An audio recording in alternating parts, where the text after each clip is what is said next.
We have time for one more question. How about right back here in the back? Hi, thanks for being here. I'm dual master students between the business school and School of Natural Resources. And I have a question regarding rationality and behavior. You've talked a lot about it, and also how systems are set up to encourage perverse, with perverse incentives. And if you could design a system, how would you take into consideration human nature so that it enables rationality?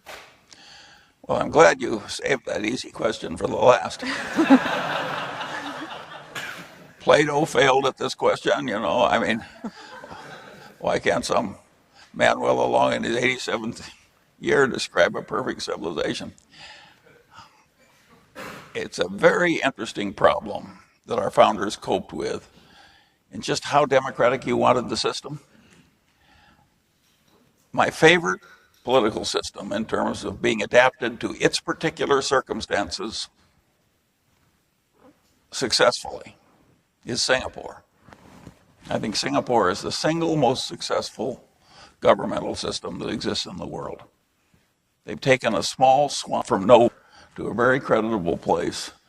They're doing the Lord's work in a number of very important ways. I'm sorry they're bringing in derivatives trading. Even heaven makes mistakes.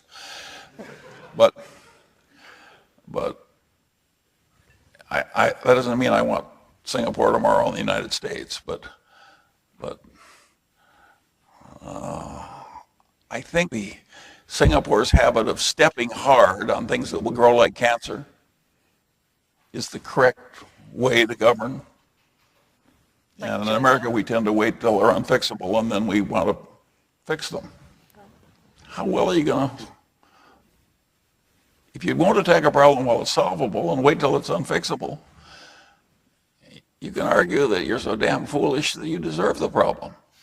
And we have a system that is pretty irresponsible in many ways. And I think our central cities get to be the hardest ones to govern on average. And I think that's very awkward. And finally, they reach a tipping point where you get this, the better people leave. And then I don't think you can solve the problem in any normal way, certainly not for a civilization as large as previously existed there. Or if you solve it, it's 100 years in the future or 50 years in the future or something. But no, I can't. I don't think it's a pure democracy with a... I think our system has worked. Well, I should tell this story on myself. I come to the University of Michigan. I take political science. I'm an unusual kid. I don't mean I'm unusual looking or unusual dressing or something, but I unusually think often that I know better than the professor. This is not a social winner. And I take political science from a leftist but lovable political science professor. And everybody teaches the more people that vote, the better the systems will work. And having a contrarian streak, I'm not so damn sure that civilization doesn't work better when a lot of people don't vote. And so I write a paper. It couldn't have been more politically correct. I got an A. The University of Michigan not only does right in the hospital, it handles wise-ass kids pretty well. and so, anyway, I can't, if you want to study, you take Singapore. A terrible malaria problem. It's a swamp. He drains the swamps.